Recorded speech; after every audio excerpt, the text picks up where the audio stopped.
Alright, let's take a look at this assignment. We have 11 different objects to draw, different blocks. We'll start with number 1 here and take a look at how the best way to draw this is. If you look at our grid spacing, it's at 1/2 inch.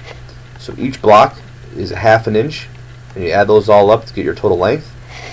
So let's start off by giving a count here. We've got 1, 2, 3, 4, 5, 6, 7. 7 blocks. How many inches would that total?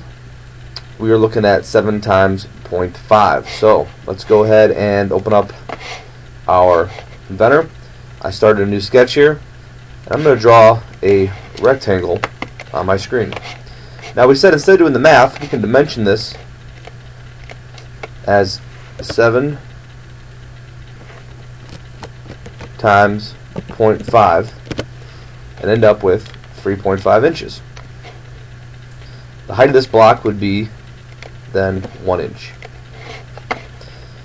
Go ahead and finish the sketch, and we're going to have to extrude it now. Let's take a look back at how wide it will be.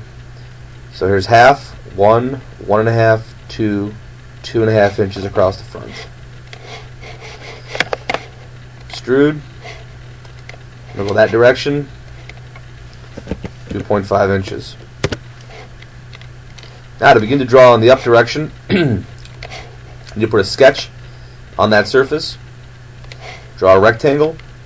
To make sure it's in the right place, I'm going to snap onto a corner there and drag out. Notice I'm right on top of those orange lines. I'm going to take this all the way across until I know that I'm touching that orange line and lock it in place. That's going to establish the length of the rectangle being correct. It's the width that I don't know. To get the width changed, we'll hit dimension, click that line, and drag off the object. I believe from memory that should be 1 inch. Let's double check to make sure that's true. 1/2 inch equals 1. Now how far are we going to extrude this? 1, 2, 3 times 0.5 would be 1.5 inches.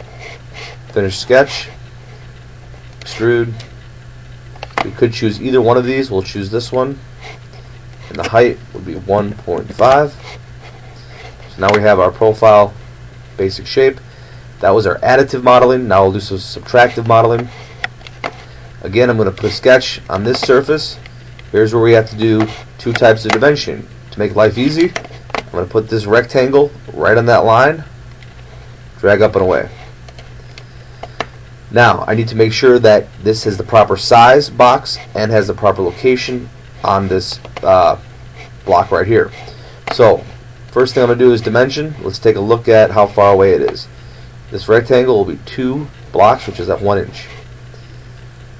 Go back to Inventor, click on the orange line, the green line, drag up, 1 inch. We also know that from here to here should be 1 inch. Instead of typing it in, I can just click on that dimension, D7 drops in, and it's correct. Now, I know that if the 2 side location dimensions are correct, this must have the right size. Let's double check it. It's supposed to be 1 block thick. Let's take a look. Dimension from there to there, drag it out. 1 block thick is 0.5. That's correct. It won't let me do it. That's a good sign.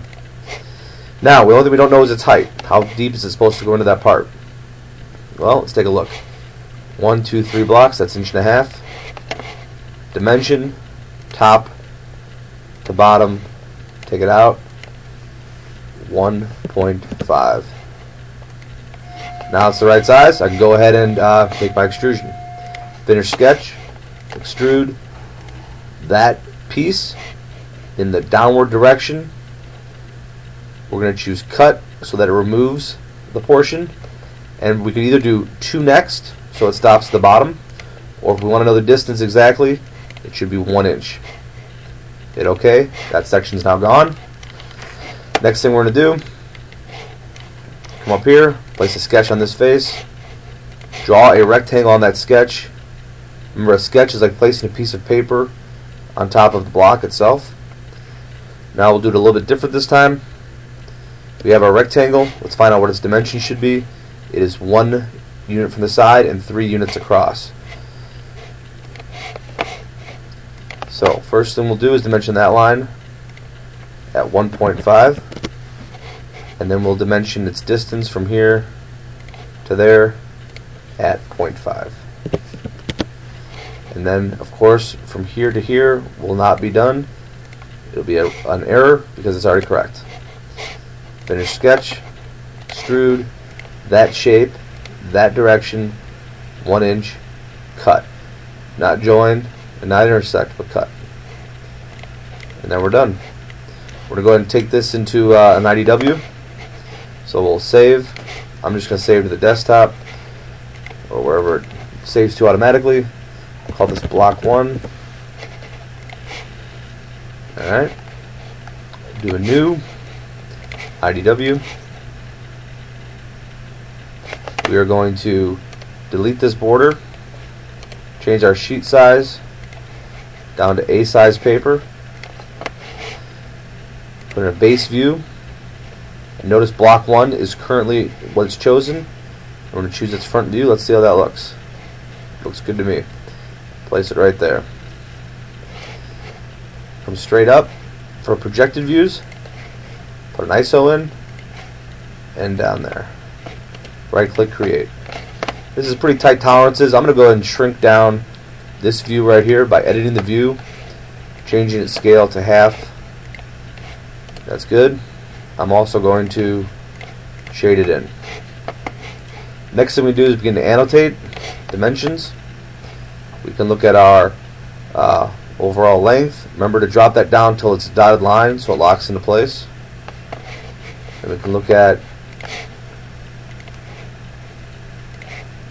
oops, missed that one.